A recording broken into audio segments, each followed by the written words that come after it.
Got the good old TJ back in the garage. So I'm just doing something else to all my vehicles, and I want to know what you guys think, if it's a good idea or not. It's not a foolproof idea, but it could help out if the situation arises. So I got right here is an air tag, and I figure with theft on the rise and everything else, you never know. Vehicles could be a target. Like I said, this isn't a foolproof, but I'm thinking I'm going to hide one in all my vehicles. That way, if the situation does arise and the vehicle does come in contact with other Apple users, that the AirTag could ping off of them and kind of give me an idea on where the vehicle's going in case it gets stolen. So now I need to hide it somewhere really good that someone's not going to find it. And then I'll see how well it works if the situation ever does arise. Hopefully not, but you never know. Time to go get some 91 octane fuel and run the Princess Auto.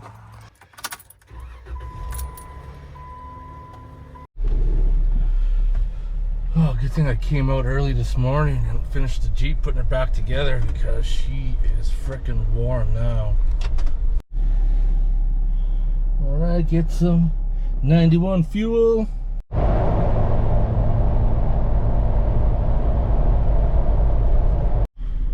I'm actually surprised Princess Auto isn't super busy today for being a Sunday. Hopefully they got those LED shop lights because I need to replace the ones in my garage. It's a nice little TJ there. Not sure about that front bumper, but it looks alright. Anyway, this is what I picked up. 19 mil and a 21 because for changing tire on my Jeep, it's two different sizes.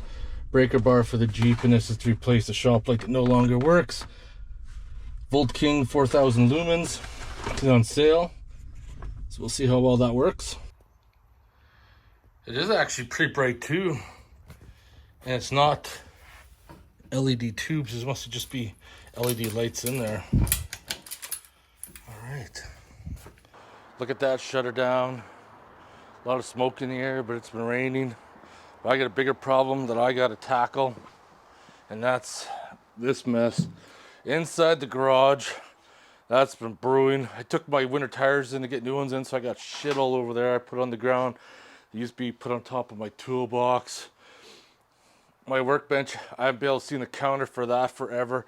Everything is just a freaking mess. If you suffer from OCD, you're definitely triggered right about now. I don't suffer from it, as you can tell, but I'm pretty much triggered too because this mess needs to get somewhat cleaned up so I can get myself organized and start to work on some future projects because this has gotten way out of hand. First order of business was to get the TJ outside. I really want to get it out camping sometime soon. I need to move my toolbox and the welders, get it out of the way and see what kind of crap is behind there so I hopefully get my toolbox in a little tighter. This place is just a mess. I have the smoker inside, or inside the garage I should say, because I'm still using it for camping, but I think it might go inside the house because temperature's starting to change and it's getting cooler.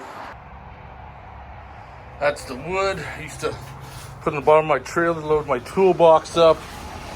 These were sent to me probably like 5 years ago. Some company just randomly sent me these. And they're like, can you mount these on your TJ and do a video?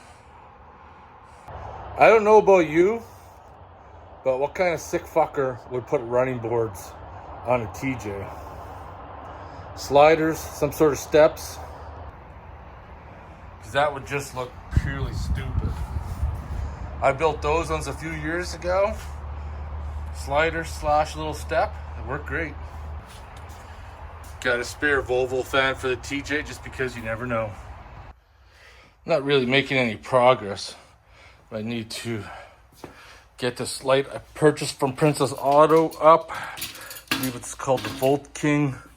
That's one I used to have hanging up, and for whatever reason, now whenever I put in a T8 LED bulb, it just shorts out. So this one here, I can't remember how much it was. It was under 40 bucks, so cheaper alternative. There we go, shut her down. I arranged some things so I can have my bench back. There's still a bunch of things in the corner there that are still future projects I have to get to. Pretty much everything that was on this bench was left over from the trailer build, which I have to get something else going right there. You can see that carburetor.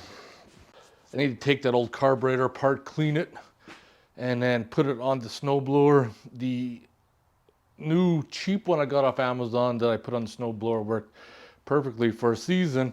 And in one video, someone had mentioned to me that they're surprised I left my snowblower out. And sure enough, I went out to start it like a couple weeks before and it would not start. So I need to bring the snowblower in because winter's going to be coming soon. I need to get that fixed. But let's talk about what happened to the Snorkel that I was going to install in the Jeep and what kind of shit show that turned out to be. Alright, let's follow the instructions. Remove windshield bracket. T4T. It's bizarre, this is a T40. Those splines are definitely thicker.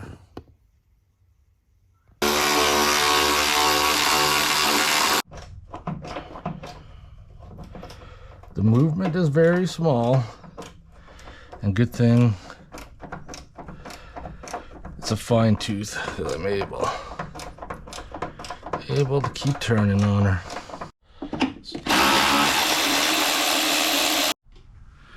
Alright, well, theoretically I should be able to.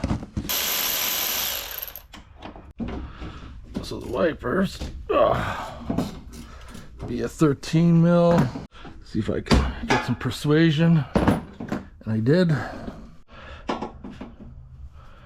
There's not a lot of room to get in there without sacrificing.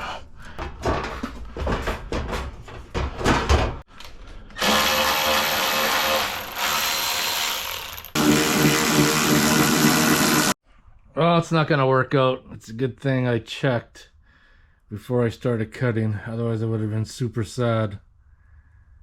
This is what happens when you got modifications on top of modifications. Since I got the Genesis dual battery system, that changes the orientation.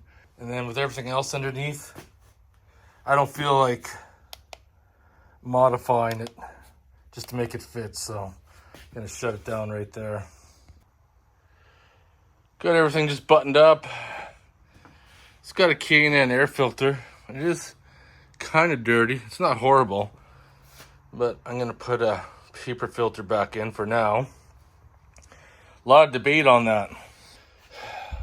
Some people say K&N filters have no need or purpose in an off-road vehicle where it's extremely dusty, street use only, better off to use paper. I want to know in the comments below what you guys think. They probably have. It is a pretty good theory though, because I run that little small K&N style filter on my LS Swap TJ, and there always seems to be dust inside the tube, or I'm pretty sure a paper filter would probably catch all that. I'm just swapping out coolers again. I padded the Medic instead of my JK for a long time. I always had the set power in the TJ.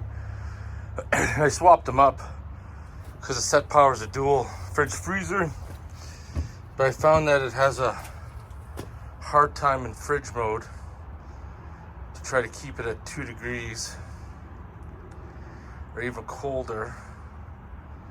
But I wonder, because I took the barrier out, I wonder if you left the barrier in like that you could keep both sides colder then. I wonder if I should try it out again.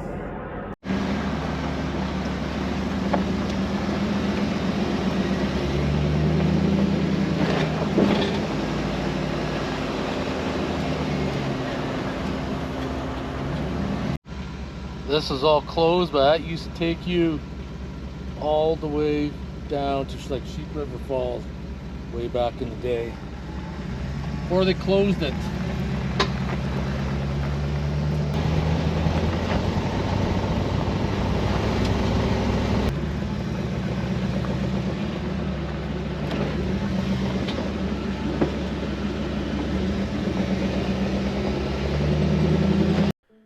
Do you ever start a project, then halfway through it, you start wishing that you never started it in the first place?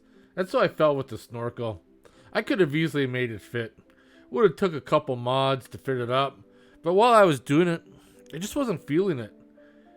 I felt that there'd be no benefit for me adding that Snorkel on.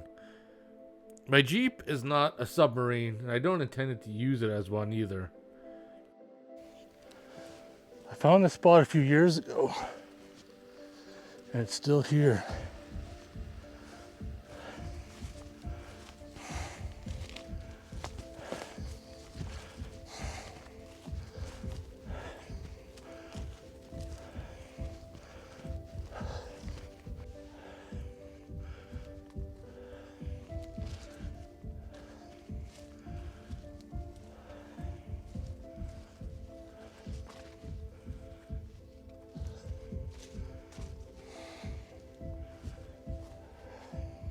Now, I won't give locations to the spot. Someone can correct me if I'm wrong, but for the indigenous people, they'll tie a cloth around the tree and say a prayer. And for whatever reason, this area is fairly sacred. I'm not going to disturb it. I'm just showing you guys it's still here.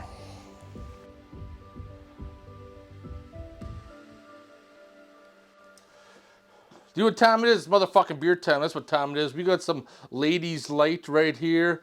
And this is the end of another video. Fall is going to come fast and winter is going to come even faster, because if you live in Alberta, especially southern Alberta like Calgary, we don't really seem to have any seasons. We go from summer to winter, pretty much just like that, with no in-between at all. It's like night and day. It could be 25 degrees one day, and then next day it's minus 15 and like 2 feet of snow on the ground. It's like that until the following spring, which doesn't happen because it goes from instant winter to summer. Anyways, let's crack open this beer. Motherfucking beer time, everybody. Gotta try to make the most out of the last few remaining nice days that we got before the white stuff settles in. But don't worry, I got lots of projects on the go. There's a lot of projects I've been putting off on both Jeeps and on the Cherokee. Gotta get ready, start planning that Yukon trip. I'm still pricing out roof racks, rooftop tents. I don't know if I really want to drop like 5K by the time I'm said and done. I don't know if that's going to be a good investment or not, just to do one trip, or if I just like not take my Russian tent, but take my little small backpacking tent, because the footprint's really tiny, doesn't take up a lot of room, doesn't really take too long to set up, and still gets the job done. I haven't decided what I'm going to do yet. I'd like to know what you guys think if you made to this part of the video. I kind of like the idea of rooftop tent, just because I want to do a lot of soft roading next year in BC. And I could take the Cherokee out that way and just randomly camp. Because a lot of the forestry service roads, I don't need a big 4x4 just to get around. And it'll be a lot more cost efficient too. Anyways, cheers everybody. Motherfucking beer time. Shut her down. I'll see you guys in the next one. Take care everybody. Motherfucking beer time. Yeah.